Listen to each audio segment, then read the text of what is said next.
Hello दोस्तों, मैं साक्षी आप सभी का स्वागत करती हूँ मेरे चैनल इन्फिनाइट लवेंस में। जहाँ आज मैं आपके साथ कोई फ़ैन फ़िक्शन नहीं शेयर करने वाली हूँ, बल्कि जो मेरी अपकमिंग फ़ैन फ़िक्शंस आ रही हैं ना, उनके बारे में आपके साथ शेयर करने वाली हूँ। लाइक उनका प्लॉट एंड ऑल, ताकि आप लोग उस स्टोरी के बारे में पहले से ही जान सकें कि लाइक उस स्टोरी में क्या होने वाला है और वो किस टाइप की स्टोरी होने वाली है। तो मेरी टोटल 9 स्टोरीज़ हैं, जिनमें से एक तो मैंने आज ही सोची है, क्योंकि आप लोगों ने भी देखा होगा पोस्टर में सिर्फ 8 स्टोरीज़ थी। तो ये 9वीं स्टोरी कहाँ से आ गई, तो ये मैंने आज सोची है। और ये क्यों सोची है मैंने, इसके बारे में भी मैं आगे आपको बताऊंगी। पर पहले हम आज की लिस्ट की हमारी पहली स्टोरी यानी कि गिल्ट की तरफ बढ़ते हैं। एंड मैं स्टोरी की तरफ बढ़ने से पहले आपको बता दूं कि पिछले साल मैं जिस स्टोरी को लेकर आई थी, लाइक गिल्ट, ये वो नहीं है। आई नो कि ये काफ़ी अजीब है, but I am very sorry guys, but उस प्लॉट में कुछ कॉम्प्लिकेशंस थी जो कि आसानी से सही नहीं हो सकती थी। तो मैंने उस स्टोरी की पूरी कहानी को चेंज किया है, लेकिन कोर एलिमेंट जो है उसका था वो वैसा ही रहेगा। सो अब मुझे इस बारे में जो कहना था वो मैंने कह दिया है। तो अब हम इसके स्टोरी के प्लॉट की तरफ बढ़ते हैं। तो एसीपी जाओजिशु, जो कि अपने काम में बहुत ही अच्छा है, एंड वो हर केस को ना एक इमोशंस के साथ लेता है। लाइक वो अपने काम को काफ़ी ज़्यादा ही इमोशनल होके करता है। उसे ऐसा लगता है कि अगर वो एक गुनहगार को पकड़ लेगा तो कुछ क्राइम रुक जाएंगे। वो बहुत ही ज़्यादा अपने काम में इन्वॉल्व रहता है। एक दिन उसे उसके सीनियर एक केस देते हैं, जिन मेहरबान का। जिन मेहरबान एक बहुत ही बड़ा नाम है किंगिया में, किंगिया कंट्री का। वो one of the most powerful businessman है। वो हम्बल है, हैंडसम है, एलिजिबल बैचलर है, और वो बहुत चैरिटी करता है। वो कई सारे फाउंडेशन चलाता है, लेकिन अगर वो इतना ही अच्छा, इतना ही हम्बल है, तो उसका किस किसी के पास आना ही नहीं चाहिए था। दरअसल उसकी ये इमेज जितनी बेदाग है, उसका असली चेहरा उतना ही ज़्यादा खौफनाक है। दरअसल वो एक खूंखार अंडरवर्ल्ड माफिया है, जो कई तरह के गलत काम करता है। Money laundering, kidnapping, drug trafficking, weapon smuggling, ऐसे कई सारे गलत काम वो करता था। लेकिन प्रॉब्लम यहाँ ये थी कि उसके खिलाफ कोई भी सबूत, कोई भी गवाह कभी मिलता ही नहीं था। एक तरफ शिशु को युवान के खिलाफ कोई सबूत नहीं मिल रहा था, और दूसरी तरफ युवान का काला साम्राज्य बढ़ता ही जा रहा था। शिशु, जो कि हमेशा दूसरों की हेल्प करना चाहता है, वो बहुत ही परेशान हो जाता है। तब उसका जूनियर और उसका बेस्ट फ्रेंड साओ उसे एक ऐसा आइडिया देता है जो कोई भी दोस्त कभी किसी दोस्त को नहीं देगा। एक ऐसा आइडिया जिसके लिए कभी भी किसी प्रेमी का दिल, किसी का ज़मीर गवाही नहीं देगा। पर अब हालात इतने बद से बदतर हो गए थे कि इलान, जो कि सारुशु का बेस्ट फ्रेंड है, उसने ये आइडिया दिया, और शिशु को मजबूरन इस आइडिया को स्वीकार करना पड़ा। तो आइडिया ये था कि शिशु का बॉयफ्रेंड यानी कि वैन केसिंग, जो कि एक एक्स एक्सपायर रह चुका है, उसे युवान के पास जाना होगा, उसे लड़ करके, उसे अपने प्यार के जाल में फंसा के, उसके करीब जाके उसके खिलाफ सबूत इकट्ठा करने होंगे, जिससे वो युवान को सजा दिला पाएगा। लेकिन वैन केसिंग इसके लिए मना कर देता है, और वो इसके लिए हाँ करता भी कैसे। कोई भी इंसान ऐसे काम के लिए कभी हाँ नहीं कहेगा, और वो भी उस इंसान के मुंह से बात सुनकर जो कि उसका प्रेमी है। लेकिन शिशु से बहुत समझाता है कि ये सबके लिए अच्छा होगा, उन लोगों के लिए अच्छा होगा जिनकी ज़िंदगी युवान की वजह से बर्बाद हो रही है, ख़त्म हो रही है। और इवेंचुअली वैन केसिंग इसके लिए मान भी जाता है, क्योंकि उसे खुद युवान से अपनी पास्ट ट्रेजेडी का बदला लेना था। पर जैसा सोचो हमेशा वैसा हो, ये ज़रूरी भी तो नहीं ना।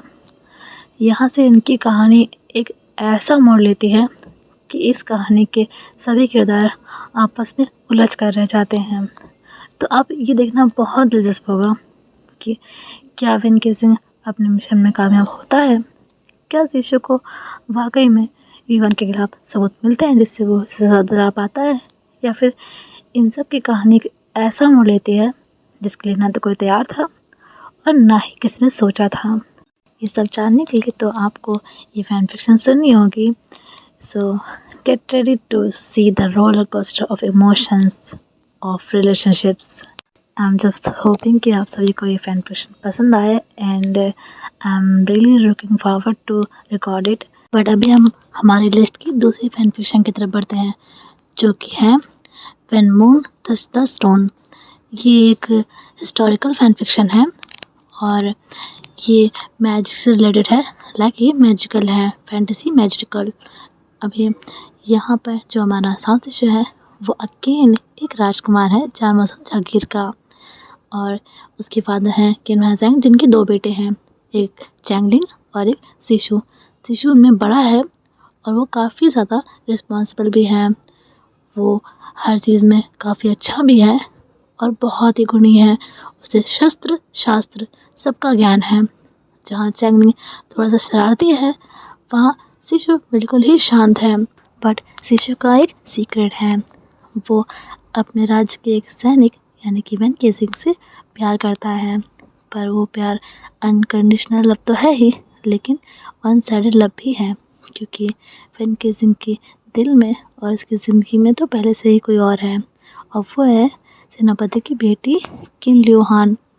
वैन केसिंग उसे बहुत प्यार करता है और इनके रिलेशनशिप के बारे में शिशु जानता भी है, और वो इकलौता इंसान है जो कि इस रिलेशनशिप के बारे में जानता है। और जो अपना बहन है वो शिशु की रिस्पेक्ट भी बहुत करता है, क्योंकि एक तो शिशु उस राज्य में पहला ऐसा इंसान है जो वैन केसिंग की इतनी रिस्पेक्ट करता है। वो वैन को बहुत मानता है। और दूसरा इंसान है हमारा चैंगलिंग, और वो वैन को इसलिए इतनी रिस्पेक्ट देता है क्योंकि शिशु उसे बहुत मानता है। और वैन केसिंग जो अपना चैंगलिंग, उसे कभी कोई बुरा इंसान लगा ही नहीं, तो इसलिए भी वो वैन को कभी भी किसी कुदृष्टि से, नीची नज़र से नहीं देखता था। वरना ये जो पूरा राज्य था ये वैन केसिंग को बहुत ही अजीब तरह से देखता था, क्योंकि वैन केसिंग के माँ बाप के बारे में किसी को नहीं पता था।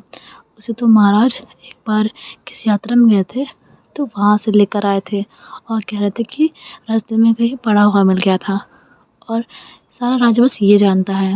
वैन केसिंग महाराज के रहमो करम पे ही पला बड़ा है, और उसमें युद्ध कला की जो शिक्षा है वो बहुत अच्छी है। वो हर तरह की जो युद्ध कला है उनमें माहिर है। बट इतना कुशल होने के बाद भी पूरा राज्य उसे धिक्कार की नज़र से ही देखता है, और इवन उसकी जो प्रेमिका है वो भी वैन केसिंग को कुछ खास पसंद नहीं करती है, लेकिन उसका वैन के साथ रहने का एक अलग ही रीज़न है। पर यहाँ तक तो सब कुछ स्मूथली चल ही रहा होता है, लेकिन एक समय ऐसा आता है जब वैन को बेकसूर होने के बावजूद भी मुजरिम करार करके काल कोठरी में डाल दिया जाता है, और उसे सज़ा सुनाई जाने वाली होती है, और उसे सज़ा सुनाने का ज़िम्मा शिशु को दिया जाता है, जो कि जानता था कि वैन केसिंग बेगुनाह है, उसकी कोई गलती नहीं है। लेकिन उसे इस कदर मजबूर किया जाता है कि वो विवश हो जाता है वैन केसिंग को बेकसूर होने के बावजूद सज़ा देने के लिए। वैन जो कि जानता था कि शिशु जानता है कि वो बेकसूर है, वो इस उम्मीद में था, इतने अपमान, इतने लज्जित होने के बाद भी, कि शिशु उसे कसूरवार नहीं ठहराएगा, वो उसे बचा लेगा। लेकिन वैन केसिंग ये देखकर हैरान हो जाता है कि शिशु उसे सज़ा देने के लिए बिल्कुल सामने खड़ा था, और उसने खुद कहा था कि वैन केसिंग को कड़ी से कड़ी सज़ा दी जाएगी। शिशु के इन शब्दों ने वैन केसिंग के दिल में जो शिशु के लिए विश्वास था उसको, वैन केसिंग की आखिरी उम्मीद को और उसके दिल को, सबको एक साथ ही टुकड़ों में बिखेर दिया था। वैन केसिंग शिशु से नफरत करने लग गया था इसी क्षण से। लेकिन शिशु यहाँ पर एक खेल खेल जाता है, और वैन केसिंग को जहाँ पर उसे सज़ाए मौत देनी थी वहाँ पर वो उसे सज़ा देने के लिए एक अलग ही तरीका निकालता है, एक ऐसा तरीका जो कि वहाँ के राज्य में कोई भी नहीं जानता था। और ये टेक्निक काफ़ी ज़्यादा प्राचीन थी पनिशमेंट देने वाली, पर शिशु इसे अपनाता है और वो वैन केसिंग को स्टैचू बनवा देता है मंत्रों की मदद से।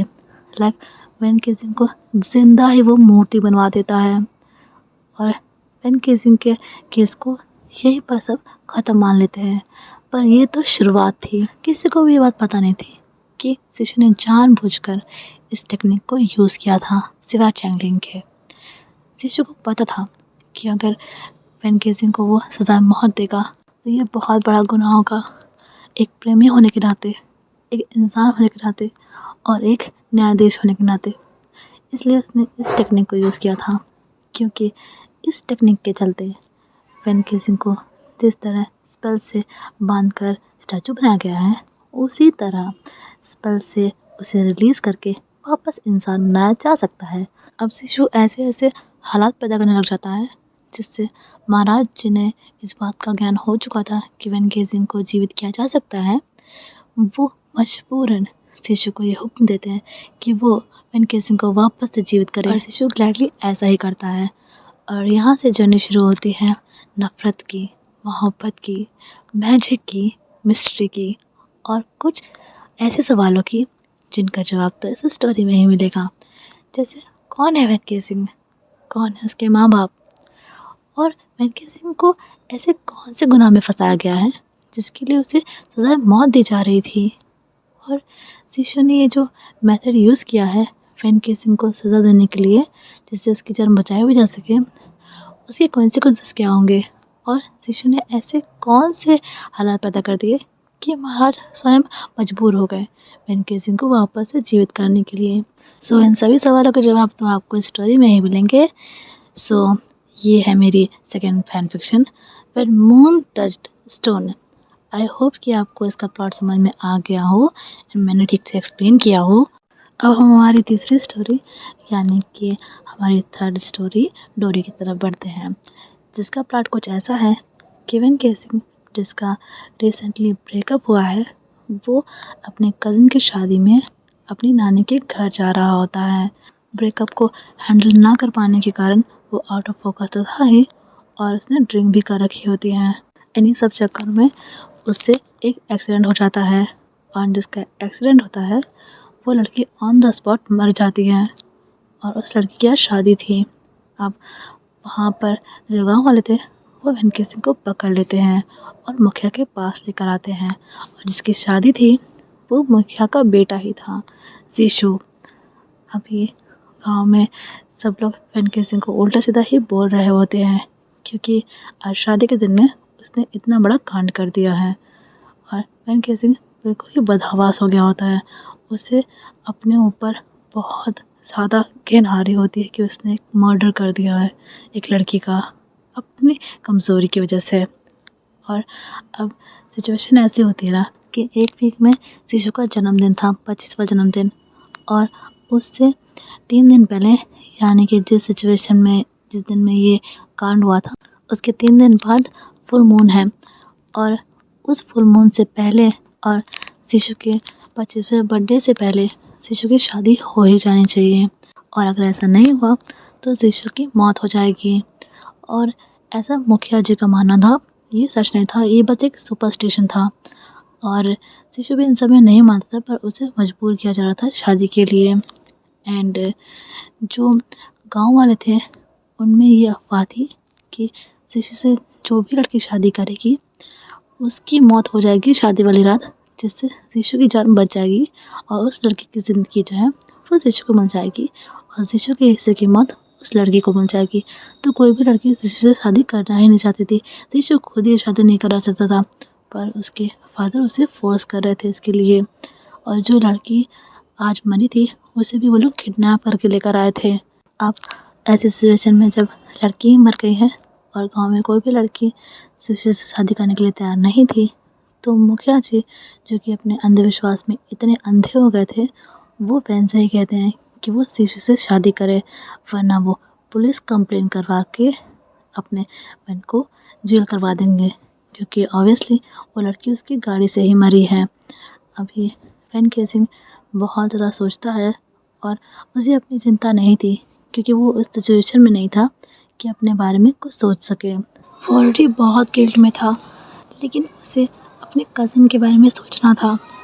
उसकी शादी होने वाली थी और अगर फ़ैन केसिंग को जेल हो जाती तो इतनी बदनामी होती कि उसकी शादी टूट जाती, और अगर शादी नहीं भी टूटती तो एटलीस्ट पोस्टपोन हो जाती, और इन सब का उन दोनों के ऊपर बहुत बुरा असर पड़ता, जो कि वह नहीं चाहता था। तो फ़ैन केसिंग इस शादी के लिए तैयार हो जाता है, ये सोचकर कि एटलीस्ट इस शादी से किसी एक के लिए तो अच्छा हो जाएगा। तो फ़ैन केसिंग एंड शिशु की शादी वहाँ पर हो जाती है, लेकिन यहाँ समस्या ये थी कि जो लड़की फ़ैन केसिंग की कार के सामने आके मर गई थी, शिशु उससे प्यार करता था और इसीलिए वो उसे यहाँ से भगाना चाहता था कि उसकी शादी इन सब चीज़ों के चलते ना हो, वो यहाँ से फ्री हो जाए। लेकिन अब वो लड़की इस दुनिया में ही नहीं थी और उसका कारण था फ़ैन केसिंग। तो इन दोनों की शादी तो यहाँ पे हो जाती है, लेकिन शिशु ऑलरेडी फ़ैन को हेट कर रहा था और फ़ैन केसिंग जो कि खुद को हेट कर रहा था। तो अंधविश्वास, गिल्ट और मजबूरी की नींव पर बने इस शादी के रिश्ते की डोर क्या इन दो टूटे हुए दिलों को जोड़ पाती है? ये जानने के लिए तो आपको फैन फिक्शन सुननी पड़ेगी।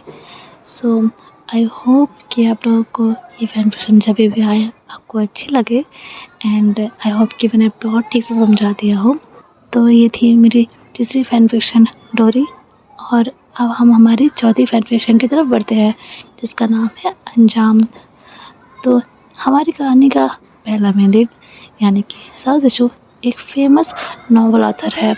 वो बहुत ही फेमस है, लेकिन जितना फेमस है, जितना गुड लुकिंग है, जितना चार्मिंग है, उतना ही कंट्रोवर्शियल है।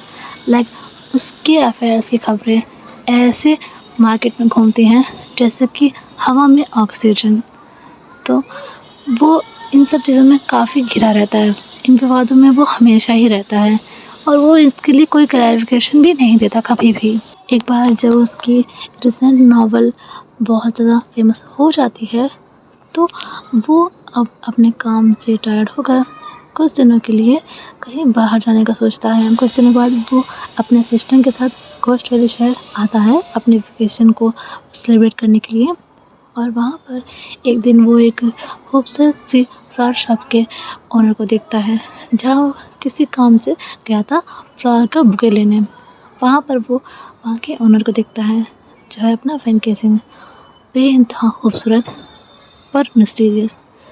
फ़ैन केसिंग को देखते ही शिशु उस पर अपना दिल हार जाता है, लेकिन फ़ैन केसिंग एकदम ही अनअप्रोचेबल है। वैन पोलाइट है और सॉफ्ट स्पोकन भी है, लेकिन सिर्फ तब तक जब तक आप उससे अपना काम करवा रहे हो। लाइक जिस काम के लिए आप वहाँ पे आए हो वो काम वो करेगा, और तब तक आप काम से रिलेटेड कुछ पूछोगे तो वो बता देगा आपको जिस काम से आप वहाँ पे आए हो, वरना वो आपको बिल्कुल भी एंटरटेन नहीं करेगा। और वैन के अंदर कुछ अजीब चीज़ें थी जो कि शिशु ने नोटिस की थी। वो हमेशा ग्लव्स बने रहता था, वो कभी भी किसी से भी ज़्यादा देर तक आई कांटेक्ट मिलाकर बात नहीं कर पाता था। वो शाम होने से पहले ही शॉप बंद कर देता था, जबकि बाकी जो फ्लावर शॉप रहती थी वो खुली रहती थी, लेकिन वो अपनी शॉप बंद कर दिया करता था। उसे फ़िज़िकल इंटरेक्शन करना बिल्कुल पसंद नहीं है, लाइक वो आपसे हाथ भी नहीं मिलाएगा, वो ऐसा था। एंड फ़ैन केसिंग की ये अजीब चीज़ें थी, ये फ़ैन केसिंग के लिए शिशु को और भी ज़्यादा डीपली इन्वॉल्व कर रही थी। शिशु उसे बहुत ज़्यादा चाहने लग गया था, पर फ़ैन केसिंग शिशु के किसी भी अप्रोच को अप्रिशिएट तो क्या, उसे एक्सेप्ट भी नहीं कर रहा था। एंड जब शिशु को इस सब का कॉज पता चला तो वो अंदर तक डिवास्टेटेड हो गया। फ़ैन केसिंग का पास्ट उसे हॉन्ट करने लग गया, और उसने निर्णय कर लिया कि जिसके भी कारण फ़ैन की आज ये हालत है, वो उसे नहीं छोड़ेगा किसी भी कीमत पे, फिर चाहे ये करने वाला कोई भी क्यों ना हो। क्योंकि वो क्या है ना कि कहानी चाहे कोई भी हो, मोहब्बत की, गुनाह की या इंतकाम की, अंजाम हर कहानी का होता है। फिर चाहे वो अच्छा हो, बुरा हो या भयानक हो, लेकिन अंजाम सबका ही होता है। तो ये थी मेरी फ़ैन फिक्शन अंजाम, जो कि मेरी 4th फ़ैन फिक्शन है। एंड आई होप कि मैंने अगेन इसका प्लॉट आपको अच्छे से समझा दिया हो। सो अब मैंने इसे एक्सप्लेन कर दिया है, तो अब हम हमारी 5वें फैन फिक्शन की तरफ बढ़ते हैं। एंड ट्रस्ट मी गाइस, ये फैन फिक्शन ना इन सभी फैन फिक्शंस में मेरी फेवरेट है और इसका नाम है रिहाई। तो इसमें कहानी एक 23 साल के लड़के की है जो कि है हमारा वेन केसिंग, जो अपने लोगों के लिए इंसाफ मांग रहा है सिस्टम से, सोसाइटी से, जो उसके लोगों के साथ गलत हुआ है उसके लिए। लेकिन वो बहुत ही कोशिश करता है, लेकिन ना सिस्टम उसकी कोई हेल्प करता है, ना मीडिया, ना कोई और, क्योंकि जिसके खिलाफ़ वो लड़ रहा है वो बहुत ज़्यादा पावरफुल इंसान है। वेन केसिंग बहुत कोशिश करता है उन लोगों को इंसाफ दिलाने की जो उसके अपने हैं, जिनके साथ उसने अपना बचपन बिताया है और आज वो लोग ज़िंदा भी नहीं हैं। वेन केसिंग बहुत ज़्यादा हेल्पलेस हो जाता है। वो जब भी कुछ करने की कोशिश करता, उसे फिर से वहीं लाकर खड़ा कर दिया जाता जहाँ से उसने शुरुआत की थी। वेन बहुत ज़्यादा टूट चुका होता है, तब उसके दिमाग में एक ऐसा ख्याल आता है जिसे सोचने भर से कोई भी इंसान कांप उठे। वेन केसिंग उस इंसान के बेटे को ही किडनैप कर लेता है जिसने उसकी ज़िंदगी जहन्नुम से भी बदतर बना दी थी, क्योंकि राक्षस की जान तोते में होती है और वो तोता था उस राक्षस का बेटा शिशु।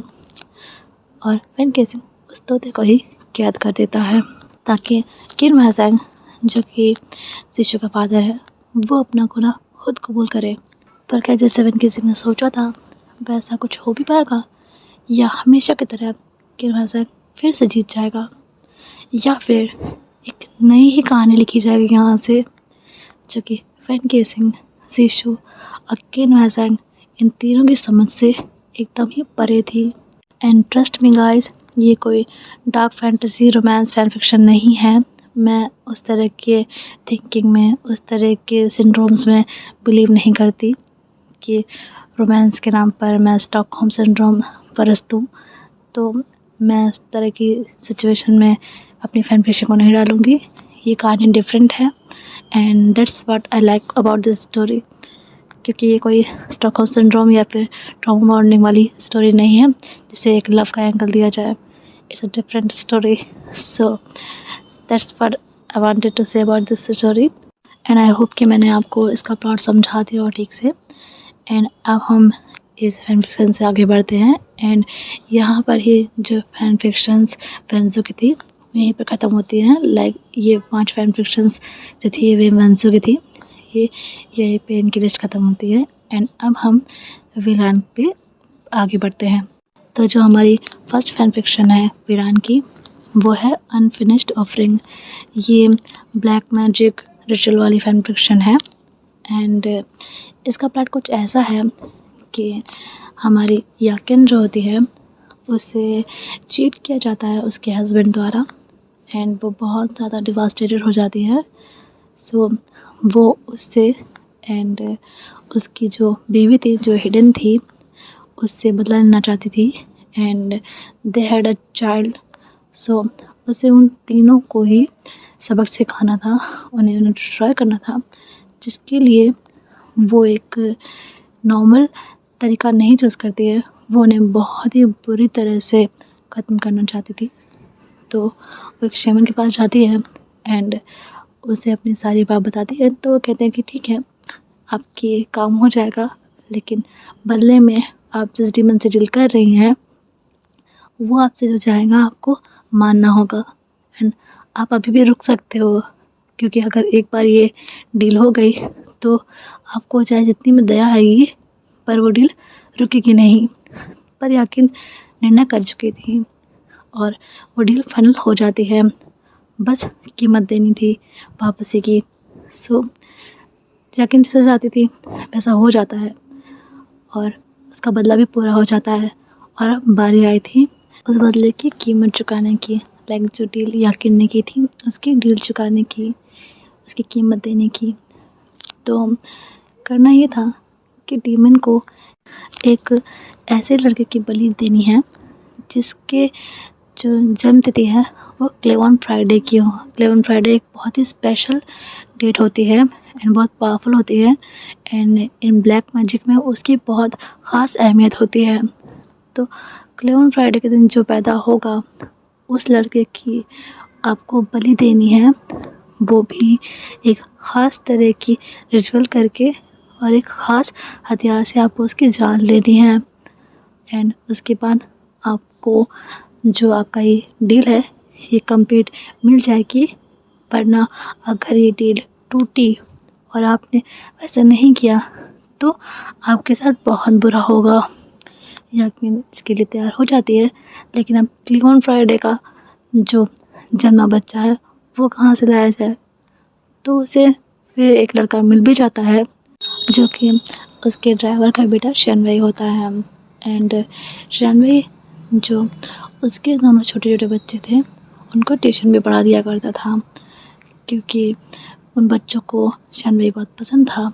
एंड बातों बातों में ही उसे ये बात पता चल गई थी कि शनवई क्लियन फ्राइडे के दिन ही पैदा हुआ था, तो अब यकीन को उसकी बलि देनी थी।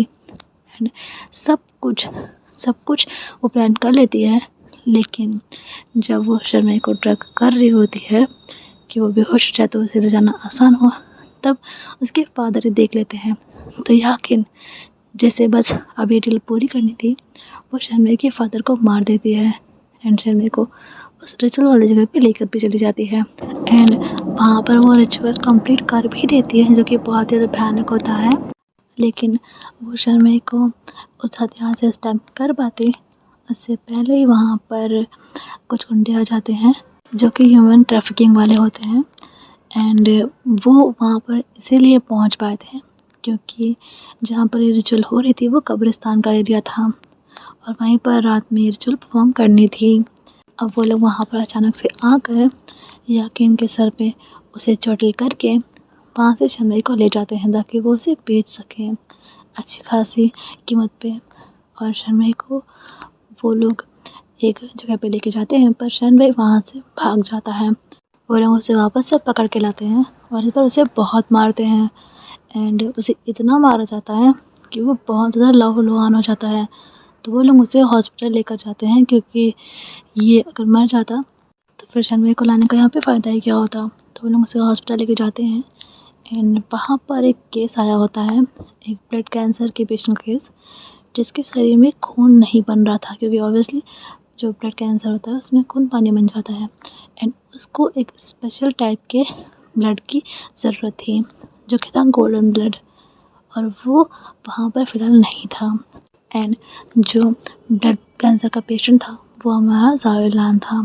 उसके फादर को जब एक नर्स द्वारा पता चलता है कि वहाँ पर एक केस आया है जिसमें जो लड़का है उसका गोल्डन ब्लड ही है और वो लड़का हमारा शनवई ही था। इलान के डैड को ये पता करने में ज़रा सी भी देर नहीं लगती कि जो लोग इसके साथ आए हैं वो इसके जो रिलेटिव है वो तो नहीं है, ये कोई और ही केस है। एंड उसके बाद वो एक ऐसा काम करते हैं जो कि इंसानियत तो क्या, उस काम के लिए तो डीमन भी शर्मा जाए। वो शनवई की डील करते हैं उन लोगों से और उसकी अच्छी खासी कीमत देते हैं और उसका सारा खून ज़ावेलान को चढ़वा दिया जाता है, जिससे शनवई की मौत हो जाती है। और वो जो रिचुअल थी वो अधूरी रह जाती है क्योंकि शनवई को उस खंजर से मार जाना था। अब होता ये है कि शनवई तो मर जाता है और उसका सारा खून तो अब ज़ावेलान को चढ़ा दिया जाता है। और जहाँ अभी तक शनवई क्लेम्ड था, अब ज़ावेलान पूरा क्लेम्ड हो जाता है डीमन के लिए, क्योंकि शनवई का पूरा खून तो अब ज़ावेलान के अंदर था और शनवई तो क्लेम्ड हो चुका था क्योंकि रिचुअल तो पूरी हो चुकी थी, बस उसकी जान लेनी बाकी थी। तो जहाँ पर पहले शनवई की बलि देनी थी वहाँ पर अब ज़ावेलान की बलि देनी थी यकीन को, क्योंकि अगर ऐसा नहीं होता तो उसके बच्चे खतरे में आ जाते, वो खतरे में आ जाती। और शनवई के इस कर्स के द्वारा जो अपना ज़ावेलान था उसका ब्लड कैंसर भी ठीक हो गया था और ये सबको एक मिरेकल लग रहा था कि सिर्फ एक बार के गोल्डन ब्लड से किसी का कैंसर ठीक कैसे हो सकता है। इलान बिल्कुल ठीक हो गया था क्योंकि उसकी मौत तो किसी और तरह से लिख दी गई थी कि उसे उस तरह से मरना है। लेकिन जैसा याकीन ने सोचा था वैसा होना अब बहुत मुश्किल हो गया था क्योंकि शनवई की स्पिरिट इलान को प्रोटेक्ट करना चाहती थी और शनवई की स्पिरिट कोई कमज़ोर स्पिरिट नहीं थी, उसके पास क्लेवन एनर्जी थी, उसके पास जो रिचुअल हुई थी जिससे उसका एंड उस डीमन का जो कांटेक्ट बन गया था वो वाली एनर्जी थी। हालांकि डीमन के हिसाब की एनर्जी तो उसके पास नहीं थी, बट उसके पास वो एनर्जी थी। डीमन के द्वारा क्लेम किए जाने के कारण शनवई नॉर्मल आत्माओं से कई ज़्यादा ताकतवर था। तो अब यहाँ पर एक जंग शुरू हो जाती है याकिन और शनवई के बीच में, जिनके बीच में इलान खड़ा था। एक इलान को जान से मारना चाहती थी और दूसरा जो कि अपनी ज़िंदगी खो चुका था और अब इलान की ज़िंदगी बचा रहा था। तो क्या होगा इस कहानी का अंजाम? क्या ये अनफिनिश्ड ऑफरिंग कभी कंप्लीट होगी या शनवई इलान को बचाने में कामयाब होगा? ये सब तो आपको स्टोरी में पता चलेगा। सो ये थी मेरी इलान की first fan fiction unfinished offering. And I guess मैंने आपको काफ़ी डिटेल में इसका प्लॉट समझाया है, तो कोई दिक्कत वाली तो बात नहीं होनी चाहिए। सो अब हमें इस स्टोरी से आगे बढ़ना होगा ताकि हम बाकी विलन की फैन फिक्शन की तरफ बढ़ पाएँ। तो हमारी अगली फैन फिक्शन है the time I choose you again. तो इस कहानी में जो अपने शनवई और इलान है, ये दोनों एक ही परफ्यूम की कंपनी में काम करते हैं और इनका डिपार्टमेंट भी सेम ही है और ये दोनों ही बहुत अच्छे दोस्त हैं। बस फ़र्क इतना है कि जो अपना शनवई है वो इलान से प्यार करता है और उसने ये बात उससे कही भी थी, पर इलान उसके बारे में ऐसा नहीं सोचता था और उसका एक रिलेशनशिप भी था। तो शनवई वहीं रुक गया। वो उन लवर्स की तरह नहीं था जो जिससे प्यार करे उसका रिलेशनशिप बिगाड़ कर खुद उसकी लाइफ में आने की कोशिश करे। उसने ऐसा कुछ भी ट्राई नहीं किया था। उसे पता नहीं था कि इलान किसी के साथ रिश्ते में है और जब उसे पता लग गया तो उन प्रेमियों की तरह बिहेव बिल्कुल भी नहीं करता था। उल्टा उससे जितना हो सकता था वो इलान और उसके बॉयफ्रेंड दाकिन के लाइफ में जो भी छोटी मोटी ऑब्स्टिकल आती थी जो उनके रिलेशनशिप को हार्म कर सकती थी, वो उन्हें हटा दिया करता था। उसके लिए इलान की खुशी से बढ़कर कुछ भी नहीं था। इलान और दाकिन एक परफेक्ट कपल की तरह लगते थे सभी को और शनवई भी उन्हें देखकर खुश रहता था क्योंकि उसमें इलान की खुशी थी। बट एक टाइम ऐसा आया जहाँ पर इलान, जो कि पहले ही ज़्यादा बातें नहीं करता था, पर वो शनवई से बात करता था क्योंकि उसका दोस्त था, उसने उससे बात करना बंद कर दिया। वो बिल्कुल ही चुपचाप रहने लगा और काफ़ी खामोश हो गया था। वो ज़रा बात नहीं करता था, आहटों से डर जाता था। शन ने उससे पूछने की कोशिश की भी थी कई बार, पर इलान ने कुछ जवाब नहीं दिया। शन को अंदर अंदर लगने लग गया था कि कुछ तो गलत है। उसने दाकिन से भी बात की पर उसे भी कुछ पता नहीं था। उसने कहा शायद उन दोनों की बातें नहीं हो रही काफ़ी टाइम से काम के चलते, तो अपसेट होगा। शन ने दाकिन की बात सुन तो ली थी बट वो स्टिल इस बात से कन्विंस नहीं था। उसने इलान से फिर कई बार पूछने की कोशिश की पर इलान ने कोई भी जवाब नहीं दिया। उसने नहीं बताया कि उसे क्या बात खाई जा रही है। और एक दिन इलान अचानक से गायब हो गया। किसी को भी नहीं पता था कि वो कहाँ गया। सब कोई उसे ढूंढने में लगा हुआ था। दाकिन, शनवई, उनके सभी जानने वाले, दाकिन के दोस्त, सभी लोग, पर इलान का कोई पता नहीं चला था। और एक हफ्ते बाद उनकी तलाश ख़त्म हुई जब इलान की डेड बॉडी मिली और उसकी डेड बॉडी को किसी और ने, शनवई ने खोजा था और वो इलान की डेड बॉडी देखकर एकदम ही डिवास्टेटेड हो गया था। जिस इंसान के कारण वो जी रहा था, उसे देख कर, दूर से ही सही, पर वो जी रहा था उसे देखकर, उसे अपनी आंखों के सामने मृत देखकर शनवई एकदम से ही टूट गया था। उसके बाद इन्वेस्टिगेशन हुई, पुलिस केस हुआ क्योंकि इलान का मर्डर हुआ था और कल्प्रिट पकड़ा भी गया, उसे सज़ा भी हुई। लेकिन शनवई का गिल्ट ख़त्म नहीं हुआ क्योंकि जिस रात इलान का मर्डर हुआ था, उस रात जिस रात वो गायब हुआ था, उसने शनवई को बहुत सारे कॉल्स किए थे और उस शाम जब लोग ऑफिस से निकल रहे थे उस टाइम भी इलान शनवई से बात करना चाहता था, लेकिन उस समय शनवई के डैड आ गए थे तो वो बात नहीं कर पाए थे और उसके बाद से ही ये सारी चीज़ें हो गई। तो शनवई के दिल का गिल्ट कभी कम हुआ ही नहीं। इलान के जाने का दर्द, उसे खोने की तकलीफ़ और उसकी हेल्प ना कर पाने का गिल्ट, उसकी तकलीफ़ों को ना समझने का गिल्ट, उसकी मुस्कुराहट के पीछे के दर्द को ना समझने का गिल्ट उसको अंदर अंदर मार रहा था। और थक हार कर शर्मी ने भी सुसाइड कर लिया। लेकिन जब उसकी आँख खुली तो उसके होश ही उड़ गए। उस समय मैं 6 साल पीछे आ गया था और ये तब की बात थी जब वो युलान से मिला भी नहीं था। ये एक ऐसा चमत्कार था जिसने शर्मी को फिर उस जगह पे ला के खड़ा कर दिया था जहाँ से इन सभी चीज़ों की शुरुआत हुई थी। लेकिन अब उसके पास एक मौका था युलान को बचाने का। तो क्या शर्मी युलान को बचा पाता है, या कुदरत के नियमों को तोड़कर ये जो मिरेकल हुआ था ये एक नई अनहोनी को न्योता देने वाला था? ये जानने के लिए तो आपको ये फैन फिक्शन सुननी पड़ेगी जिसका नाम है the time I choose you again. So ये थी मेरी fan fiction and trust me guys, इस फैन फिक्शन को लिखते टाइम मेरे खुद के रोंगटे खड़े हो रहे थे। एंड मैं जब इसको यहाँ पे रिकॉर्ड कर रही हूँ मैं अभी भी डरी हुई हूँ। एंड डर का रीज़न ये नहीं है कि ये कोई हॉरर फैन फिक्शन है या सुपरनैचुरल, कुछ भी नहीं है। बट ऐसा है ना कि मुझे डेड बॉडीज़ से बहुत डर लगता है। ये काइंड ऑफ मेरा फोबिया है या क्या है मुझे नहीं पता, लेकिन मुझे डेड बॉडीज़ से बहुत डर लगता है। एंड जब मैंने ये स्टोरी लिखी थी उसके बाद मैं रात में सो नहीं पाई थी, मुझे टेरेस पे अकेले जाने में डर लगता था। एंड अभी जब मैं रिकॉर्डिंग कर रही हूँ तो भी मैं टेरेस पे ही हूँ एंड यहाँ पूरे में अंधेरा है तो मुझे डर लग रहा है। बट स्टिल इतना रिस्क तो लेना ही पड़ता है, क्या कहते हैं वो रिस्क है तो इश्क है। सो मेरे फैन फिक्शन से इश्क के कारण मैं ये रिस्क लेने को तैयार हूँ। एंड अब हम हमारी तीसरी विलन फैन फिक्शन की तरफ बढ़ते हैं जिसका नाम है a second chance called you. And ये फैन फिक्शन ना आपको चाइनीज़ ड्रामा में जो होते हैं ना जो वर्टिकल पे मिलते हैं ऐसी थोड़ी वाइब देगी। बट ट्रस्ट मी गाइस ये उस तरह की कोई चीज़ी फैन फिक्शन नहीं है। इसका थीम और स्टोरी उससे कहीं ज़्यादा डार्क है। चाइनीज़ ड्रामा में तो कुछ होता ही नहीं, रोमांस बस घुसा रहता है।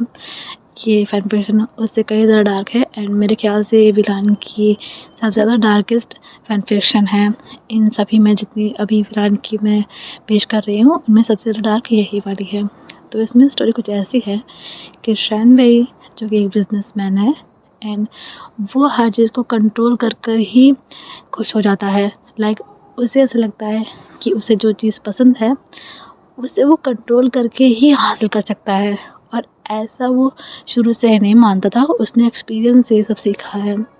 तो उसे ये लगता है कि जो चीज़ उसे चाहिए वो उसे कंट्रोल करके ही हासिल कर सकता है। अब सिचुएशन ऐसी होती है कि एक मिडिल क्लास फैमिली का एक लड़का ज़ोयान जो कि शैन वेई से शादी कर लेता है क्योंकि उसे अपनी जो अडॉप्टिव मदर है लाइक जिन्होंने उसे बचाया था जब वो नदी में डूब गया था एंड अपनी मेमोरी खो दी थी, तो जिन्होंने उसे बचाया था और अपने घर में रखा था उनके बेटे को कैंसर हो गया है और उसके इलाज के लिए बहुत सारे पैसे चाहिए जो कि हिलान चाह कर भी अरेंज नहीं कर पा रहा था। तो इसलिए उसने शर्मी से शादी की ताकि वो उस बच्चे को बचा पाए। और शर्मी को इस बारे में पूरा पता था कि उसने शादी क्यों की है, कैसे की है। और हिलान जिस भी सिचुएशन में था उसका कहीं ना कहीं ज़िम्मेदार शैन वेई था। और ये जो कुछ भी था ये सब उन दोनों के पास से जुड़ा हुआ था। पास्ट में कुछ ऐसा हुआ था जिसकी वजह से आज शैन वेई और हिलान पूरे बदले हुए थे। लेकिन हिलान उसे तो कुछ याद ही नहीं था कि ऐसा क्या हुआ था। उस बेचारे को तो अपने पास्ट की कोई मेमोरी ही नहीं थी। और शैन वेई जो उस पास्ट को सीने से लगाए घूम रहा था उसे हिलान से बदला चाहिए था। और उसने शादी भी इसीलिए की थी ताकि वो हिलान को ताउम्र की कैद दे सके और हमेशा के लिए उसे अपने साथ बांध सके। और शर्मी करता भी यही है, वो हिलान को एक सोने के पिंजरे में कैद कर देता है। वो कहीं जा नहीं सकता, घर में हर जगह सीसीटीवी कैमरे लगे रहते थे, इनफैक्ट बेडरूम में भी, सिर्फ बाथरूम में नहीं लगे होते थे। और हर समय शर्मी उसे मॉनिटर करता रहता, उसका फ़ोन मॉनिटर होता, वो किसी से मिलने जाएगा तो शर्मी से पूछ कर जाएगा। हिलान की सिचुएशन बद से बदतर होती चली जा रही थी और शर्मी को ये सब दिख ही नहीं रहा था। सिचुएशन ऐसी हो जाती है कि एक टाइम ऐसा आता है कि यूलान को कुछ फ़ील ही नहीं होता। लाइक उसे कुछ भी फ़ील होना बंद हो गया था। उसे गुस्सा, चिढ़, डिस्गस्ट, नफ़रत, प्यार कुछ भी फ़ील नहीं होता था। वो एकदम ब्लैंक हो गया था। सो बेसिकली ये जो स्टोरी है ये कोई पोएटिक लव स्टोरी नहीं है।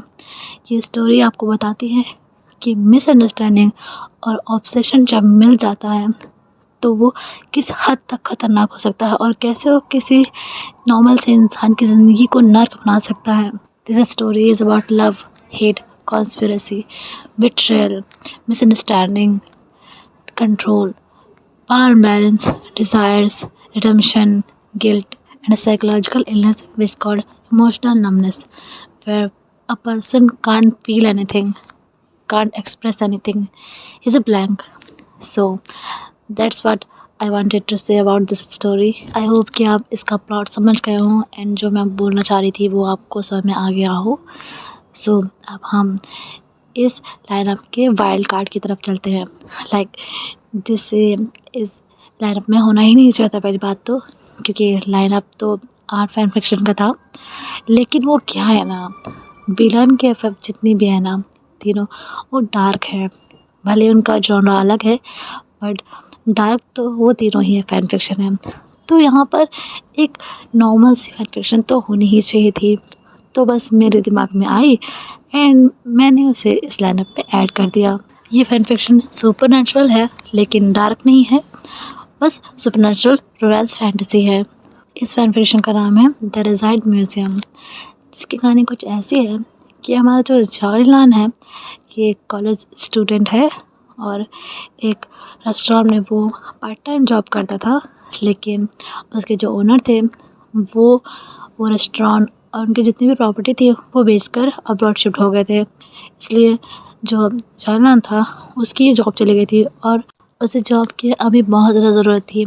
एक ऐसी पार्ट टाइम जॉब जो कि उसके कॉलेज की टाइमिंग को भी ओवरलैप ना करे और उसपे पैसे भी अच्छे हों, जिससे वो एटलीस्ट जो अपने खर्चे हैं अपनी पढ़ाई के वो निकाल सके। बिकॉज़ वो ऑर्फन था और उसके लिए एक जॉब बहुत ज़्यादा इम्पोर्टेंट रख रही थी इस समय, जब वो कोई डिग्री नहीं रखता है अपने पास, कोई अच्छी जॉब नहीं कर सकता। वो बहुत जॉब ढूंढता है पर उसे कोई जॉब मिलती ही नहीं। तब वो जिस कॉलेज में पढ़ता था उसके जो प्रोफेसर थे जो कि यूलान को बहुत मानते थे, वो कहते हैं कि वो उसके लिए जगह पर बात करेंगे।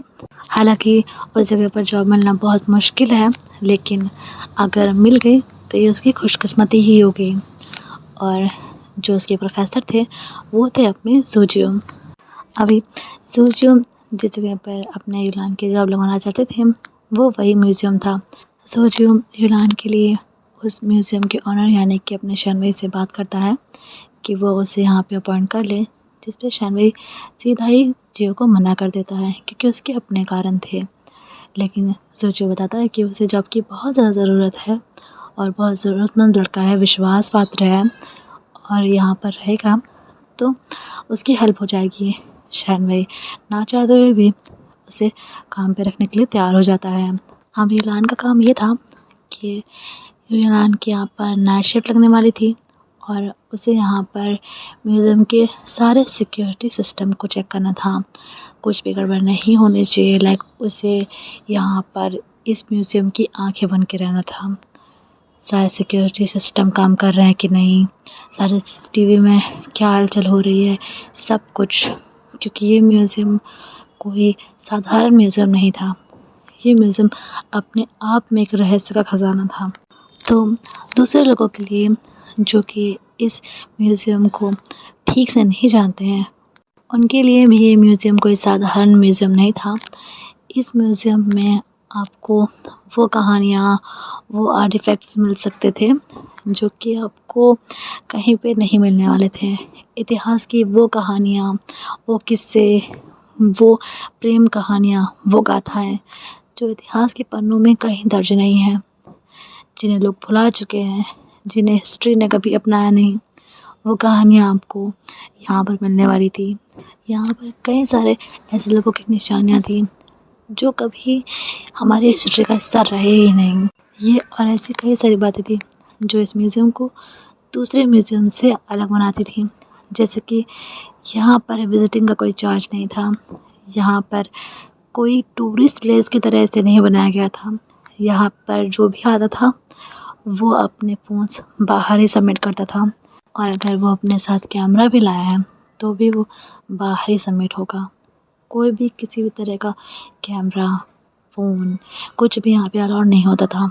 यहाँ पर सिर्फ़ इंसान और जिन यादों को दिखने आया है वो यादें होती थी। उनके बीच में किसी का भी आना अलाउड नहीं था। और यहाँ पर एक अजीब रूल था। यहाँ पर कोई भी इंजर्ड इंसान नहीं आ सकता। लाइक अगर कोई कभी चोटिल हो गया हो एंड हल्का सा भी ब्लीड कर रहा हो, या फिर सर पे पट्टी बंधी हुई हो, या किसी भी तरह की कोई चोट, तो वो इस म्यूज़ियम के अंदर नहीं आ सकता। चाहे वो कितना भी इंजर्ड इंसान हो, पर यहाँ पर वो नहीं आएगा। और ये सब चीज़ें इस म्यूज़ियम को थोड़ा क्रीपी भी बनाती थी। और इन सब में जो सबसे ज़्यादा वियर्डेस्ट बात थी इस म्यूज़ियम को लेकर, वो ये थी कि ये म्यूज़ियम रात में खुलता था। लाइक इसमें अगर किसी को इस म्यूज़ियम को विज़िट करना है तो वो रात में आए। ये म्यूज़ियम रात के 8 बजे से रात के 2 बजे तक खुला रहता था, एंड तभी ही वहाँ पर आप आ सकते हो। तो इन्हीं सब चीज़ों के कारण यहाँ पर जो ये म्यूज़ियम था ये काफ़ी मिस्टीरियस था लोगों के लिए भी, और इसीलिए लोग इस म्यूज़ियम की तरफ आकर्षित भी होते थे, क्योंकि ये बाकी म्यूज़ियम्स की तरह नहीं था। अपने आप में काफ़ी ज़्यादा ख़ास था। पर इस म्यूज़ियम से ज़्यादा ख़ास इस म्यूज़ियम के ऑनर थे, यानी कि शानवई और उसका छोटा भाई लिनजिंग। सो जो शानवई था वो एंड लिनजिंग कई सारे होटल्स के मालिक थे, और ये म्यूज़ियम उन्हीं का ही था, हम दोनों का। उनके होटल्स तो बहुत सारे थे, लेकिन म्यूज़ियम ये सिर्फ़ एक था। दोनों भाई काफ़ी ज़्यादा मिस्टीरियस और कम बात करने वाले लगते थे, लेकिन जो लिनजिंग था वो तो फिर भी अप्रोचेबल था। लेकिन शानवई से तो बात ही करना बेकार था। वो बात करने में बिल्कुल इंटरेस्टेड ही नहीं रहता था। वो किसी से भी ज़्यादा बात नहीं करता था जब तक उसका कोई काम ना हो। लाइक वो भी काम भर की ही बात करता था। और जो लिनजिंग था उससे तो इंसान बात कर भी रहे, लेकिन शानवई से बात नहीं की जा सकते थे। वो सभी लोग उन लोगों को काफ़ी अजीब बोलते थे कि लाइक ये लोग कैसे अजीब से भाई हैं दोनों। तो इन्हें वियर्ड ब्रदर कहा जाता था कि ये लोग वियर्ड ब्रदर है। इसी नाम से ये लोगों को फेमस किया गया था उन लोगों के बीच जो इन्हें जानते हैं। सो अब युलान जो था उसकी जॉब तो यहाँ पे लग जाती है, लेकिन यहाँ पे आने के बाद युलान को पता चलता है कि स्टाफ के लिए भी यहाँ पर अलग से ही रूल्स बनाए गए हैं। लाइक आप यहाँ पर बिना किसी वजह के घूम नहीं सकते म्यूज़ियम में जब तक कोई ख़ास कारण ना हो, और आपको कभी भी यहाँ पे चोटिल नहीं होना है। लाइक जैसे कि बाहर के जो लोग थे उनको यहाँ पे इंजर्ड होने पे नहीं लाया जा सकता था, वैसे ही यहाँ पे जो युलान है उसे भी चोटिल नहीं होना है। उससे पेन हो रहा है, जैसे कि सर दर्द हो रहा है, जुकाम है, दैट्स फाइन, लेकिन वो यहाँ पे चोटिल नहीं हो सकता। उसे अपना बहुत ज़्यादा ख्याल रखना होगा। यहाँ पे जहाँ पर ये म्यूज़ियम बना है उस पेंशन का एक फ्लोर जो है वो सील्ड है। वहाँ पर किसी भी स्टाफ का जाना मना है। वहाँ पर सिर्फ लिनजिंग और शानवई जा सकते हैं, और चाहे कोई भी हो, कोई भी आपत्ति आ जाए, आप वहाँ पर नहीं जाएंगे। और इमरान को तो ख़ास कर इस चीज़ के लिए मना किया गया था। इमरान को यहाँ पर बहुत ही अजीब लगता था, बहुत ही अनईज़ी फ़ील करता था वो कि कैसी बंद सी जगह है, इतने रूल्स, इतने रेगुलेशंस, पर वो केयरलेस इंसान की तरह रूल्स तोड़ने में बिलीव नहीं रखता था। लाइक जैसे कि हॉरर मूवीज़ की हीरोइंस होती हैं, हीरोज़ होते हैं, वैसा बिहेव वो नहीं करता था। अगर उसे मना किया गया है तो वो उन रूल्स को तोड़ने में बिलीव नहीं रखता था। पर अब जब युलान यहाँ पे रहने लग जाता है, इस म्यूज़ियम में काम करता है, तो इस म्यूज़ियम और इस मैंशन जहाँ पर ये म्यूज़ियम बना था, इस मैंशन के लोगों के सीक्रेट्स पता चलते हैं, और इस म्यूज़ियम के जो राज़ है वो इसके सामने आते हैं। लेकिन जहाँ उसे इन सब से डर कर यहाँ से भाग जाना चाहिए था, वहाँ वो खुद को इस म्यूज़ियम में और इस म्यूज़ियम के लोगों में ड्रिवन पाता है। और यहाँ पर शुरू होती है एक ऐसी प्रेम कहानी जिससे ना तो कायनात समझ सकती थी और ना ये दोनों लोग जिनकी प्रेम कहानी थी। तो क्या है यहाँ पर इस म्यूज़ियम के सीक्रेट्स, इस म्यूज़ियम के ओनर्स के सीक्रेट्स, जिस म्यूज़ियम में कई अधूरी प्रेम कहानियों का अस्तित्व छुपा है जिसे दुनिया नहीं जानती। उस म्यूज़ियम में लिखी गई प्रेम कहानियाँ अनफॉरबिडन हैं। ये सारे सवालों के जवाब तो आपको तभी मिलेंगे जब आप इस द रिज़ॉर्ट म्यूज़ियम पे विज़िट करेंगे। तो ये थी मेरी वाइल्ड कार्ड फैन फिक्शन जो कि मैंने लास्ट मोमेंट में यहाँ पे ऐड की है। और आई होप कि आपको इसकी स्टोरी समझ में आ गई हो, मैंने अच्छे से एक्सप्लेन कर दी हो। सो अब तक की सब 9 फैन फिक्शन हो गई हैं। तो ये है मेरे नवरत्न जिसे मुझे इस 2026 में शेयर करना है। आई होप कि आपको इसके प्लॉट्स अच्छे लगे हों, आपको समझ में आ गए हों। एंड प्लीज़ आप कमेंट करके बताइएगा कि आपको किसका प्लॉट ज़्यादा अच्छा लगा, किसका कम अच्छा लगा। मुझे आपका फीडबैक चाहिए होगा गाइस। एंड मैं ट्राई करूँगी कि इस 2026 में मेरी सारी फैन फिक्शंस को शेयर कर पाऊँ। मुझे इस वीडियो को बनाने में काफ़ी टाइम लग गया है और इस वजह से गिल्ड की अपडेट आने में भी देर हो रही है क्योंकि मैं इस अनाउंसमेंट वीडियो के बिना गिल्ड को नहीं ला सकती थी, क्योंकि मुझे ये बताना भी था कि गिल्ड का प्लॉट पूरा चेंज किया है मैंने। लाइक पूरा ही तो चेंज नहीं किया है लेकिन काफ़ी कुछ कहानी उसकी बदल चुकी है, कैरेक्टर्स बदले हैं। सो इसलिए मुझे इस बात से आपको अवगत कराना ज़रूरी था, वरना अगर मैं अपलोड करती एपिसोड तो आपको कुछ समझ में नहीं आता। इसलिए अब जब मैंने इसे पोस्ट कर दिया है, ये यूट्यूब चैनल पे आ जाएगा, तो अब मैं जो नेक्स्ट मिस्टेकन लवर का अपडेट होगा उसके बाद मैं गिल्ड का ही पार्ट लेकर आऊँगी। So guys this is all for today. अभी मैं साक्षी आप सभी से विदा लेती हूँ, मिलती हूँ मिस्टेकन लवर के नेक्स्ट चैप्टर में। तब तक के लिए बाय बाय। जेवेंसो please take care of yourselves guys. Comment में जेवेंसो तो लिख दीजिएगा गाइस। वीडियो पसंद आया तो लाइक कर दीजिएगा, चैनल पर नए हैं तो सब्सक्राइब कर दीजिएगा। मैं पहले बोलना भूल गई बट आप लोग प्लीज़ सब्सक्राइब कर दीजिएगा। वीडियो को लाइक शेयर कमेंट भी कर दीजिएगा। एंड कमेंट में आपको जेवेंसो भी लिखना है एंड जो भी फैन फिक्शन का आप वेट कर रहे हैं, लाइक जो आपको सबसे ज़्यादा इसमें प्लॉट में समझ में आई हो, अच्छी लगी हो, उसके बारे में भी आप लिख दीजिएगा। आप नाम भी लिख दोगे तो मुझे चलेगा। एंड जो आपको प्लॉट सबसे कम पसंद आया है आप उसके बारे में भी नाम लिख दीजिएगा। मेरे लिए उतना ही बहुत होगा, लेकिन अगर आप डिटेल में बताएंगे तो मुझे ज़्यादा खुशी होगी। सो अभी के लिए इतना ही गाइस। मैं साक्षी आप सभी से विदा लेती हूँ, मिलती हूँ मिस्टेकन लवर के नेक्स्ट चैप्टर में। मैंने उसकी रिकॉर्डिंग भी नहीं की, अब जाके उसकी रिकॉर्डिंग करूँगी। तो मिलते हैं मिस्टेकन लवर के नेक्स्ट चैप्टर में। तब तक के लिए बाय बाय। जेवेंसो please take care of yourselves guys.